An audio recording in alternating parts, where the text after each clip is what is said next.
Hello students. आज हम एक नई सीरीज शुरू कर रहे हैं जिसमें हम 10th क्लास के एक सैंपल पेपर से केमिस्ट्री के सभी जो क्वेश्चंस हैं उनको डिस्कस करेंगे यहाँ पे। ठीक है, उनका रीजन बताएंगे, कुछ टॉपिक जो होगा छोटा सा वो भी समझाएंगे साथ में आपको। ठीक है, अगर आपको लगता है कि इस वीडियो को देख के आपको कुछ हेल्प मिलती है, टॉपिक अच्छे लगते हैं आपको, तो आप इस चैनल को सब्सक्राइब कर सकते हैं, वीडियो को शेयर भी कर सकते हैं। ठीक है, चलिए टॉपिक शुरू करते हैं फटाफट। Now, so topic we have, it is a student took copper, aluminium, iron and zinc strips separately in the 4 test tube label 1, 2, 3. It means इस फर्स्ट वाले में copper,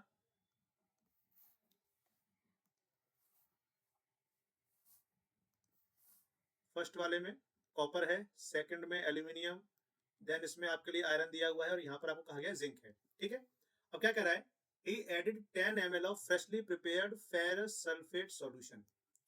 You know, ferrous sulphate ये है अपने पास, हर एक में डाला गया है फेरस सल्फेट। ठीक है, अब कहता है black residue would be obtained in the test tube. ना, ब्लैक रेसिड्यू मिलेगा हमारे को, इट मींस रिएक्शन हुई होगी यहाँ पे डेफिनेटली। ठीक है, बट अगर हम बात करें तो जो टॉपिक यहाँ पे आपको याद रखना है, वो टॉपिक क्या यूज होने वाला है यहाँ पे, यहाँ पे यूज होगा आपका डिस्प्लेसमेंट रिएक्शन। क्या होगा यूज? Displacement reaction. अब ध्यान से देखिए, कॉपर जो है वो आयरन से कहाँ है, बिलो है, तो उसको डिस्प्लेस नहीं कर सकता है। और यहाँ पे खुद आयरन है जैसे हम देख पा रहे हैं, तो ये करेगा ही नहीं, इससे हम जानते हैं। तो केवल बचे आपके एल्यूमिनियम और जिंक, जो कि कैसे हैं, मोर रिएक्टिव। हम क्या कहते हैं, for displacement reaction only a high reactive metal can displace a less reactive metal from its salt solution.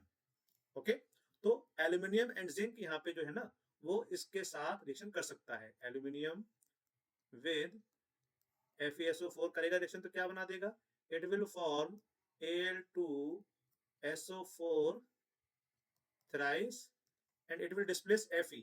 Okay, now हमें क्वेश्चन को बैलेंस करना है, क्योंकि ठीक, तो आप देख सकते हैं इसको बैलेंस करना आप अगर जानते हैं तो ठीक है। मैंने देखिए Al2 लिखा है यहाँ पे, तो हमने 2 बना दिया इसका।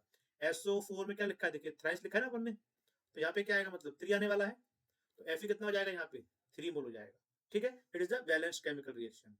Then zinc will react with FeSO4 also because it is high reactive than iron. Okay, so it will also form zinc sulfate, we know, and it will is also displace Fe there.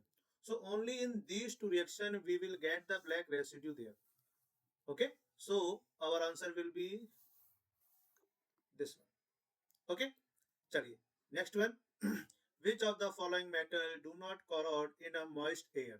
भाई simple है, जो metal react कर जाएगा air के, air मतलब oxygen है और moisture जो प्रेजेंट है वो बना देगा, कोरोजन हो जाएगा उसका। तो but we know gold, gold is a noble metal, we know, noble metal कहते हैं इसको आप। ठीक है, it will not react with air, so it will not corrode. Okay, next one, which one of the following type of medicine is used for treating the indigestion. Indigestion कैसे होता है, over eating करने से। ठीक है, क्या होता है उसमें एक्सेस अमाउंट ऑफ एसिड हमारे स्टमक में प्रोड्यूस होता है, तो क्या होता है, हम कहते हैं एसिडिटी भी बोल देते हैं इसको हम लोग। तो आप जानते हैं कि एसिड को न्यूट्रलाइज करता है बेस। ठीक है, तो बेस क्या करेगा, एसिड के अपोजिट काम करने वाला है जैसे हम कहते हैं, so it is called antacid. The substance which we used in the indigestion that is known as antacids. Basically होता क्या है, ये बेसिक इन नेचर होते हैं, तो क्योंकि एसिड के अगेंस्ट काम कर रहे हैं, तो हम बोलते हैं इसको एंटासिड। इसमें यूज क्या करते हैं वैसे, सोडियम हाइड्रोजन कार्बोनेट, आप जानते हैं बेकिंग सोडा इसको बोलते हैं आप लोग। ठीक है, चलिए देन नेक्स्ट क्वेश्चन जो अपना है इसमें। Okay, so which of the following is not an allotropic form of carbon? So we all know diamond, graphite and fullerene are the allotrope of carbon. So what is the meaning of allotrope? First of all, if we say, so when the same element found in different physical state, you can say, okay, it is known as the allotrope. So diamond carbon से बना है, graphite carbon से बना है, आप जानते हैं, fluorine भी कार्बन से बना है। फ्लोरीन आपका एलिमेंट है जो हम जानते हैं, ये fluorine simple. So it will be our answer. Okay, चलिए आगे चलते हैं। नेक्स्ट क्वेश्चन भी है, it is what is shown in the experiment given below. Experiment आपको दिया गया है यहाँ पे, देखें ध्यान से, इसमें आप अगर क्या दिख रहा है आप लोग गौर कीजिएगा, ये ग्लास वुड रखा है सोक्ड इन वाटर, वाटर मतलब H2 रहा होगा। ठीक है, और यहाँ पर कोई मेटल का सैंपल रखा हुआ है, कोई भी हो सकता है ये, ठीक है। ओके, देन यहाँ पे देखें आप, यहाँ पे ऊपर कह रहा है H2 गैस आ रही है, तो देखिए वाटर से देखें H2 गैस निकल रही है यहाँ पे आपके लिए, ठीक है। तो कहता है कि भाई क्या एक्सपेरिमेंट हो रहा है, ये reaction of metal with salt solution. देखिए सॉल्ट सॉल्यूशन यहाँ पे कहीं दिखाई नहीं पड़ रहा है आपको, मतलब नहीं है ये तो। Heating a salt sample in spatula, नहीं ये तो अलग टॉपिक है। Action of steam of metal, yes ये हो जाएगा। We all know when metal react with steam, यहाँ पर स्टीम से कर रहा है, ध्यान देना, क्योंकि देखिए आप इसको हीट करेंगे तो वाटर क्या होगा, वेपर्स बन जाएंगे ना तरह से, तो क्या हो गया, उसको स्टीम बोलेंगे, गैसेस फॉर्म में यहाँ पे आप जानते हैं। So when metal react with what, steam basically, so it will form metal oxide and release करता है H2 गैस। ओके, तो we can see H2 gas आपको मिल रही है, मतलब मेटल का यहाँ पे स्टीम से हो रहा है रिएक्शन। इसमें एक इंपॉर्टेंट थिंग जो आपको ध्यान रखनी है, देखिए metal when react with steam it will form metal oxide and H2 gas, but when metal react with water it is liquid form, in that case it will form metal hydroxide, not oxide, it will form metal hydroxide and plus H2 gas will be there. Okay, इसका ध्यान रखना हमेशा। चलिए next question, it is 6 number question भी है। If a copper is kept open in air, copper को रखा है हमने ओपन एयर में, so it slowly loses its shining brown surface and gain green coating. Okay, corrosion topic पढ़ा होगा आप लोगों ने। corrosion क्या होता है, when the metal react with air and moisture then a layer cover the surface of metal that is known as the corrosion. Okay, so corrosion हो जाएगा वहां पे, it is due to the formation of option नहीं, ये थोड़ा answer तो मतलब ये हो जाएगा, पर ये थोड़ा कम दिया हुआ टॉपिक। एक्चुअल में क्या होता है, बोलते हैं जो नाम है ना प्रॉपर उसका ग्रीन कोटिंग का, वो होता है बेसिक कॉपर कार्बोनेट होना चाहिए यहाँ पे, यानी कि होता क्या एक्चुअल में, CaOH twice, sorry CuOH twice and Cu, चलो मैं इसको पूरे रब कर देता हूँ।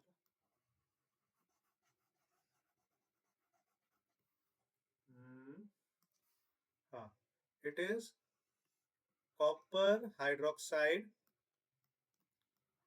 And copper carbonate. तो हम कहते हैं बेसिक कॉपर कार्बोनेट की लेयर होती है जो ग्रीन कोटिंग उसके ऊपर होती है, ठीक है। चलिए next one, the structural formula of an ester from which an acid and alcohol is formed as shown the below. Okay, so name the acid and alcohol there. ठीक है, इसमें क्या कर सकते हैं कि इसकी हम अगर करा दें direct reaction with water, okay, so we know ये ब्रेक होगा यहाँ से। रीजन क्या है इसका, ध्यान दें, ये जो आपका ऑक्सीजन है इलेक्ट्रोनेगेटिव ज्यादा है, आप जानते हैं, due to electronegativity, and this carbon is electropositive. अब वाटर को भी मैं चेंज कर रहा हूँ, ध्यान देना किस तरह दिखा रहा हूँ आपको, यहाँ पे मैं वाटर को हम देख रहे हैं H प्लस और OH माइनस के फॉर्म में, जो इसका जानते हैं आयंस बनते हैं दो इसके अंदर, ठीक है ना। होगा क्या, अपोजिट चार्ज आप जानते हैं उसको अट्रैक्ट करने वाले हैं, ठीक है। So what will happen here, you can से H प्लस जाएगा इसके पास, माइनस वाले के पास, और जो आपका ये OH माइनस है ये आएगा इस प्लस चार्ज के पास। Okay, so it will form HCOOH and plus CH3 CH2 CH2OH. So it is methanoic acid we know because एक ही कार्बन दिख रहा है आपको यहाँ पे, और COOH यानी कि कार्बोक्सिलिक एसिड हम जानते हैं इसको। So it is methanoic acid and यहाँ पे देखिए कार्बन 3 है तो हम बोलते हैं प्रोप, सारे बॉन्ड कार्बन के सिंगल दिख रहे हैं आपको यहाँ पे, so it will be an, ठीक है। और देखिए यहाँ पे क्या है लास्ट में, अल्कोहल है ना, OH लगाए तो इट विल बी ओल, इट विल बी प्रोपेनोल, ठीक है। तो मेथनोइक एसिड और प्रोपेनॉल कहाँ लिखा है इसने, कहीं नहीं लिखा है इसने। अच्छा, मेथनोइक एसिड जो है बेटा ये इसका IUPAC नेम है, इसका कॉमन नेम होता है फॉर्मिक एसिड। कॉमन नेम क्या है इसका, फॉर्मिक एसिड। तो फॉर्मिक एसिड एंड प्रोपेनॉल हो जाएगा, यानी कि this will be the answer. Okay, चलिए आगे मूव करते हैं। अगला यहाँ देखिए क्वेश्चन नंबर 17 अपने पास है, ध्यान दें क्या लिखा हुआ है, असर्शन रीजनिंग, मतलब क्या है कि आपको स्टेटमेंट दी है और ये इसका रीजन दिया हुआ है, तो आपको बताना है according to option given to us. Okay, so the कहता है the color of aqueous solution of copper sulfate turn colorless. Actual में अगर हम बात करें यहाँ पे पुट करें रिएक्शन को, तो कॉपर सल्फेट जो एक्वस है वो होता है कलर ब्लू. कैसा होता है? ब्लू. और कहा गया है कि इसको हम करा रहे हैं लेड से रिएक्शन. ठीक है, तो पहली बात हम देखेंगे क्या ये रिएक्शन पॉसिबल भी है. दिस रिएक्शन इज पॉसिबल और not. So yes, it is possible because Pb is placed above the copper in the reactivity series. Okay, मैं आपको दिखा देता हूँ reactivity series क्या है अपने.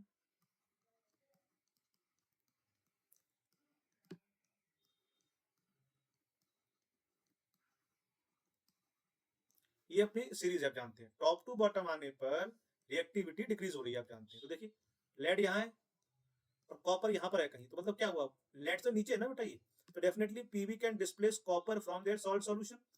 सो it will form lead sulphate और यहाँ से कॉपर सॉलिड डिस्प्लेस हो जाएगा डेफिनेटली. ठीक है, तो क्या कहा था, कॉपर का कलर जो है डिस्प्लेस हो जाएगा, कलरलेस हो जाएगा. हाँ हो जाएगा बिल्कुल. Lead is more reactive than copper and hence displace copper from its salt solution. यानी स्टेटमेंट ये भी करेक्ट है बेटा. ओके, सो हम कह सकते हैं कि भाई जो स्टेटमेंट ए है अपने पास क्या कह देगा कि भाई both A and R true and R is the correct explanation of A. बताया मैंने आपको, क्योंकि लेड रिएक्टिव ज्यादा है कॉपर से, इसीलिए पॉसिबल हो पाया है, वरना नहीं हो पाता डेफिनेटली. ठीक है, okay okay. Now next question 21 we have. Take a look here. A mixture of oxygen and ethane is burned for welding. So can you tell why a mixture of air and ethane are not used? देखिए, when we say ethine, it is C2H2. It is called ethine. Okay. अगर हम बात कर रहे हैं कि भाई ethyne और एयर को हम अगर कहते हैं रिएक्शन हो जाए, बर्न करेगा जैसे, तो होगा क्या.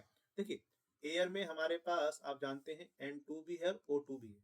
ठीक है, ये कितना होता है 79% के आसपास कहते हैं इसको, आप 78 बोल कह देते हैं.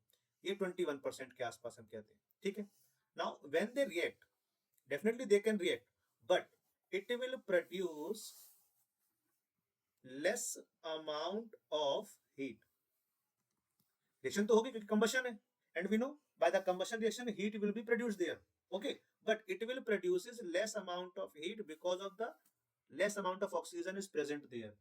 Okay, so you can say due to the incomplete combustion less amount of heat released which is not sufficient to melt or weld the metal there. That's why we cannot use ethine with air. Okay, so we will use ethine with O2 especially. Okay, so by this reaction, when this combustion takes place, it is completely takes place reaction, you can say complete combustion will takes place. So what will happen, high amount of energy, high amount of energy or you can say heat produces there, so which is sufficient to melt or burn the metal, you can say melting the metal and used for the welding purpose. तो थोड़ा सा आपको इसको बनाना पड़ेगा अपने आप से, basic point ये लेकिन इसका कि जब एयर के साथ हम इथाइन को कराते हैं कंबशन, तो less amount of heat produce होती है due to incomplete combustion, due to incomplete combustion. That's why we will not use this mixture for welding purpose. We use ethine with oxygen because it is complete combustion, so it will produces how high amount of energy or heat we can say. That's why we use it.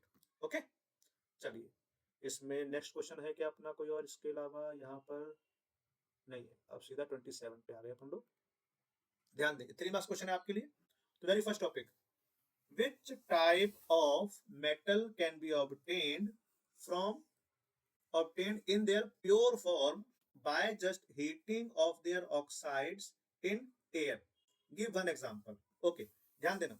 देखिए हमारे पास जो हम बेटा पढ़ते ना अपने series में, जो अपन ने अभी ऊपर लिखी है अपने लिए, मैं दिखाता हूँ आपको. एक मिनट रुको. अरे कहाँ गया, एक मिनट रुको. ये ध्यान दें, ये हम कहते हैं हमारे पास मेनली हाई रिएक्टिव, यहां तक ये होती है हमारी हाई रिएक्टिव मेटल. ये फिर हम बोल देते हैं मॉडरेट रिएक्टिव मेटल। ठीक है, ये हम काउंट करते हैं मेनली अपने लिए इधर नीचे, ये भी आप उसमें थोड़ा काउंट कर सकते हैं, पर अपने काम में ज्यादा नहीं आते, काम चीज वाली आती है अपने लिए। ठीक है ना, तो कॉपर, सिल्वर, ये जो है ना अपने पास, जिनको हम बोलते हैं लेस रिएक्टिव मेटल। ठीक है ना, तो जो हमारे पास लेस रिएक्टिव मेटल्स हैं वो क्या होती हैं, वो इजीली अपने एयर में हीट करने से उनके ऑक्साइड को हमें वो ऑब्टेन हो जाएंगी। ठीक है, अभी एग्जांपल कह रहा है, तो हम यहाँ पे एक एग्जांपल अपना पुट कर देते हैं। मान लीजिए इसको हीट करेंगे आप, तो क्या कर देगा ये, Hg2 मिल जाएगा आपको ये, और यहाँ से आपको O2 मिल जाएगा, गैस फॉर्म जाएगा, तो जानते हैं ये क्या है, इसका नाम क्या जानते हैं क्या आप लोग, बताइए। It is called cinnabar, it is ore of mercury. तो नाम इंपॉर्टेंट है, इसका ध्यान रखना, सिनेबार। ठीक है, और ये मरकरी है क्योंकि आप जानते हैं it is the only metal we have which is in liquid state, है ना, इट इज सिनेबार। ठीक है, चलिए next, consider reaction, consider a reaction given below used to obtain manganese metal in pure form। Okay ठीक है, what type of reaction is, भाई देखिए aluminium ने क्या किया है, यहाँ से मैंगनीज को अलग हटा दिया, रिप्लेस कर दिया तरह से कहें तो, सो it is displacement reaction, it is displacement reaction first of all. Okay, second thing, what is the role of aluminium in this reaction, basically it is a special type of reaction, if you know, it is called thermite reaction, when aluminium powder, basically हम कहते हैं यहाँ पे ध्यान रखना, aluminium powder is used as a reducing agent, reducing agent। तो जो aluminium है ना हमारे पास, इसका क्या रोल है यहाँ पर, it is acting as a reducing agent. Okay okay, next one, 28 number question, carbon cannot reduces the oxides of sodium, magnesium and aluminium, okay, and respective metals, why, and where are these metals placed in reactivity series, and how are these metals are obtained from their ores, and take one example to explain the process extracting along with the chemical equation। okay, ध्यान दें, first of all जो कह रहा है हमारे से कि oxides of sodium, magnesium and aluminium, so हम क्या कह सकते हैं कि सारे जो मेटल्स हैं हमारे पास, ये सभी कैसे हैं, ये स्ट्रॉन्ग ऑक्साइड बनाते हैं। देखिए ये सारे के सारे हम देखें तो ये बहुत ही ज्यादा हाई रिएक्टिव मेटल अपने पास, ठीक है, ये भी मॉडरेट रिएक्टिव मेटल में आ जाते हैं। ठीक है, तो कार्बन क्या है कि इनको रिड्यूस नहीं कर सकता। ओके, रिमेंबर दैट कार्बन जो है वो बहुत ही मतलब Zn जैसे ना, वहां से हम कहते हैं कि लो रिएक्टिव जो एलिमेंट्स होते हैं अपने पास उनको रिड्यूस कर सकता है, बट ये कैसे हाई रिएक्टिव है, तो ये उनको डिस्प्लेस नहीं कर पाएगा उनके ऑक्साइड से, so it can not use as a reducing agent for these metals. ठीक है, first of all, second, where are these metals placed in the reactivity, so we can say they are high reactive metals, so in the very upper side of the reactivity series. Okay, ये sodium तुम कहते हैं अपना special बहुत ज्यादा reactive होता है, ये हम मॉडरेट में काउंट कर लेते हैं, तो अपर इन द रिएक्टिविटी सीरीज हम कह सकते हैं कि ये मिलते हैं अपर पोजीशन में आपको मेटल्स रिएक्टिविटी सीरीज के अंदर। ठीक है, and how are these metals obtained from their ores, so by the electrolytic refining we can say, electrolytic जब हम रिडक्शन करेंगे इसका तो वहां से इसको ऑब्टेन कर सकते हैं आप। ठीक है ना, जैसे मान लीजिए कि हमारे पास हम कहते हैं Al2O3 है, इसमें जब हम इलेक्ट्रिसिटी पास करते हैं करंट को, तो क्या होगा, ये Al3+ और ये O2 में कन्वर्ट हो जाएगा। ठीक है, या पहले आयन बनाया उसका, पहले ये O2 माइनस में जाएगा। अगर ध्यान देना, इस पे टॉपिक सिखा रहा हूँ आपको यहाँ पे मैं। एक्चुअल में क्या है कि वहां पर हमारे पास कैथोड और एनोड दो रिएक्शन चलेंगी, कैथोड पे और एनोड पे। ठीक है, तो जो हमारा कैथोड है अगर हम बात करें, तो कैथोड कैसा है अपने पास, नेगेटिव इलेक्ट्रोड मिलता है अपने को, हम जानते हैं, एनोड पॉजिटिव इलेक्ट्रोड है हम जानते हैं। ठीक है, तो क्या होगा, देखिए ये नेगेटिव है क्योंकि इलेक्ट्रोड, तो ये क्या करेगा, अपोजिट चार्ज के आयन को अट्रैक्ट करने वाला है, यानी कि एल्यूमिनियम 3+ अट्रैक्ट होगा यहाँ पे, and because of 3 plus है ना इस पे, it means it will gain 3 electron from this negatively charged electrode and will convert into metal solid बन जाएगा ये आपके लिए। तो कैथोड पे हमें क्या मिलने वाला है, एल्यूमिनियम मिलेगा, ठीक है। एनोड पे क्या है देखिए O2 नेगेटिव है, इट मींस इसके पास 2 इलेक्ट्रॉन एक्स्ट्रा है, ठीक है। तो इस तरह के क्या होगा, 2 एटम जो है इसके वो आएंगे यहाँ पे एक्चुअल में। ओके थोड़ा स्पेस कम पड़ रहा है, रुको मैं इसको यहाँ से रख देता हूँ, आगे लिखता हूँ। तो यहाँ पे क्या होगा कि भाई 2 ऑक्सीजन आयन आएंगे और वो O2 में कन्वर्ट हो जाते हैं और क्या कर देंगे, 4 इलेक्ट्रॉन रिलीज करेंगे। ध्यान देना एक आयन पे 2 इलेक्ट्रॉन है, तो 2 आयन हमारे पास, तो क्या होगा, 4 लॉस हो जाएंगे क्योंकि पॉजिटिव चार्ज था ना इलेक्ट्रॉन अपने पास, तो इसमें क्या होगा, निगेटिवली चार्ज आयन अट्रैक्ट हो गए, ठीक है। और ये O2 में कन्वर्ट हो जाएगा। तो पूछता है एनोड पे क्या मिलने वाला है, कैथोड पे क्या मिलेगा, तो आप देख सकते हैं कैथोड पे आपको मिलेगा मेटल और अपना जो एनोड है वहां पे क्या मिलेगा आपको, O2। तो वहां पर क्या होता है कि जो इलेक्ट्रोड है ना आपके वजह से कार्बन का आएगा, तो वो CO2 बना देगा मिलकर संग में इसके, तो धीरे खत्म होता जाएगा वो, ठीक है। चलिए इसमें और कुछ कहा उसने आगे, नहीं, ठीक है। Now what are the various methods of concentration ores और ड्रेसिंग। देखिए टॉपिक थोड़ा सा लेंथी है, मैं आपको वर्बल एक्सप्लेन करता हूँ, लिखना थोड़ा मुश्किल हो जाएगा यहाँ पे क्योंकि टॉपिक पे आप जानते हैं, टॉपिक बता दूँ आपको वैसे, ठीक है ना, फटाफट देखिए। तो we have 4 different methods for the concentration of ores. So very first thing, what is the meaning of concentration of ores? We know some impurities, sand particle, rocky particles, mica, these are mixed with the ore particles. Okay, so what we can say, it is a process by which the unwanted impurities are removed from the ore. It is known as the concentration of ore. Okay, now इसके हमारे पास 4 methods है, हम बात करते हैं तो first is hydraulic washing, hydraulic washing पहला है। दूसरा है फ्लोटेशन मेथड, ठीक है ना। और तीसरा क्या हो जाता है अपने पास, मैग्नेटिक सेपरेशन, मैग्नेटिक सेपरेशन, ठीक है। And fourth one will be the chemical reaction. Fourth में क्या होता है, केमिकल रिएक्शंस होती है हमारे पास। सो हाइड्रोलिक वॉशिंग में क्या होता है कि इसमें मेटल पार्टिकल हैवी होते हैं और आपके डर्ट पार्टिकल जो इम्प्योरिटी पार्टिकल्स लाइट होते हैं, तो काफी प्रेशर के साथ में वाटर वहां पे डाला जाता है उनके ऊपर, ठीक है। तो क्या होगा, लाइट पार्टिकल से दूर चले जाएंगे और हैवी पार्टिकल अलग बच जाएंगे हमारे पास, इस तरह करते हैं हम सेपरेशन। फ्लोटेशन मेथड स्पेशली ध्यान दें, used for sulphide ores, it is used for sulphide ores specially. तो सल्फाइड ओर्स का पाउडर बना के उसको हम वाटर में मिक्स कर लेते हैं, उसमें पाइन ऑयल, ज़ैंथेट मिक्स कर लेते हैं। रिमेंबर दैट फ्लोटेशन मेथड में क्या होगा, जो ओर पार्टिकल्स हैं वो ऑयल से वेट होंगे जो हमने डाला है, और जो गैंग पार्टिकल है अपने या इम्प्योरिटी पार्टिकल वो किससे वेट होंगे, वाटर से। Then we aggregate the air, air को डालते हैं वहां पे तो बबल्स बनते हैं उसके, these bubbles when come up, so the ore particles get stick to the surface of these froths and come up on the surface of the mixture. By this process we separate the ore particles from the gangue particles, we can say. Okay, magnetic separation, when ore particles are attracted in magnetic field, then we will use the magnetic separation technique there. Okay, by this we can say, on a leather belt we move the ore particles,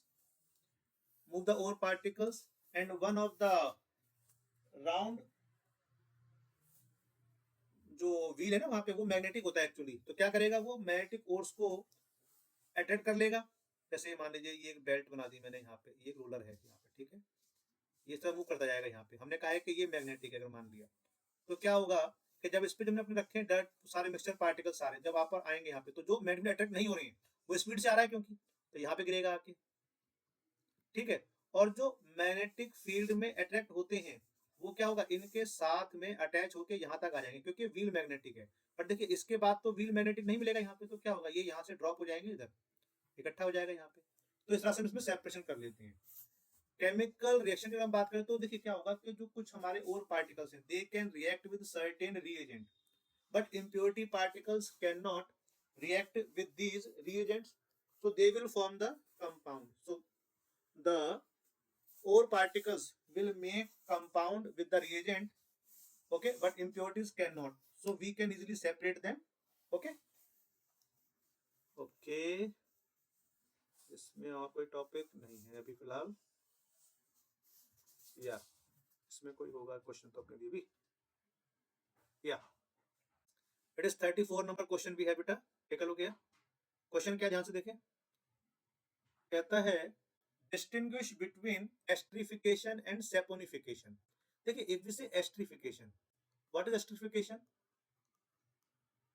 In general we can say when alcohol react with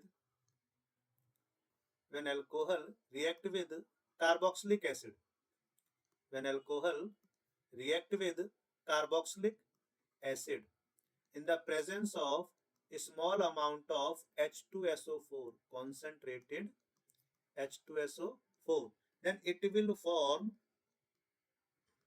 ester and water will be. So it is ester formation.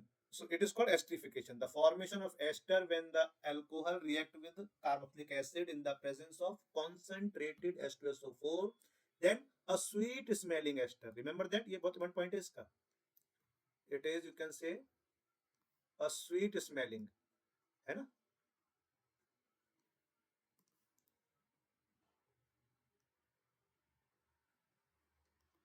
Sweet और